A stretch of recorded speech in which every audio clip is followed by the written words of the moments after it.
Hi, everybody. Today we've got another presidential political shift. This time we're going to take a look at 1944 to 2020. This is a huge span. We're talking about 76 years, so there's going to be some changes. And I'm not sure how many more of these shifts I'm going to do. Personally, I think they're a little bit less interesting the farther back you go. Plus, they take some time to make, so I'm not sure what's going to happen. But if you do want to skip ahead to the map in this video, there will be a link down below in the description. But if you want to hear a little bit of background about these two elections, let's put it up. First, we've got 1944, and that was Franklin D. Roosevelt. He won his fourth term, and it was a landslide. He got 432 electoral votes. He carried 36 states and got over 53% of the popular vote. The Republican was Thomas Dewey. He got 99 electoral votes and carried 12 states, and that was good enough for just under 46% of the vote. That election, not super familiar, but we're going to compare that to the most recent election that everybody's familiar with, 2020. Joe Biden, who was actually born before that 1944 presidential election, he got 306 electoral votes. He carried 25 states plus D.C. and Nebraska's second. That was worth over 51% of the popular vote.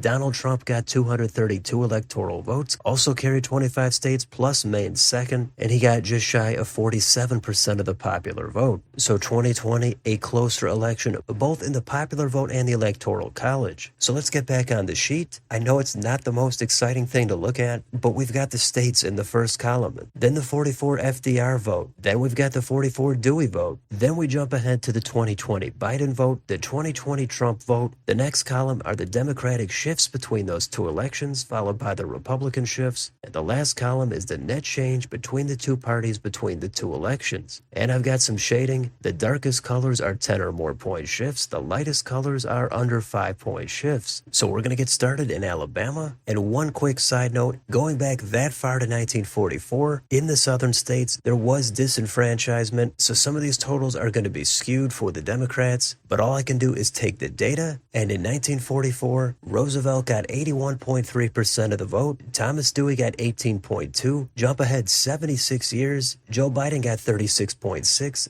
Donald Trump got 62. That's a loss of 44.7 for the Democrats, a gain of 43.8 for the Republicans, and a total net shift of 88.5 away from the Democrats and toward the Republicans. So that's how this works. Now we could quickly go through the rest of these states. Alaska, Hawaii, and D.C. were not states or did not vote at that time, so we can skip over those. But the next state is Arizona. That shifted 17.6 toward the Republicans. Arkansas, massive shift there, 67.8 toward the GOP. California went toward the Democrats by 15.7. Same with Colorado by 20.3, Connecticut by 14.6, and Delaware 9.8. Florida, back hard toward the Republicans by 43.9. Georgia, even more by 63.1. Idaho as well by 34.3. Illinois, that state got bluer by 13.5. Indiana, they went in the other direction, 10.3 toward the GOP. Iowa had a small shift of 3.7 toward the Republicans. Kansas got bluer by 6.4. Kentucky had a big lurch toward the right by 35.2. Louisiana more than doubled that lurch by 79.8. Maine decided to go in the opposite direction, 14 toward the Democrats. Maryland went even further in that direction by 29.5. Similar margin in Massachusetts by 27.7. Michigan, small blue shift of 1.8, and the same in Minnesota by 1.4. Mississippi had the biggest shift out of all the states, also one of the one or two biggest shifts I've ever seen. It's hard to believe, but it's 103 toward the Republicans. Missouri, same direction, but by a much smaller 18.4. Montana bumped it up a little bit more by 25.7. Nebraska had a minimal red shift of 1.9. Nevada a little redder by 6.8. New Hampshire a bit of a leftward shift of 3.1. New Jersey a stronger blue shift of 14.6. A milder blue shift in New Mexico of 3.7. And New York double digits in that direction by 18.2. North Carolina,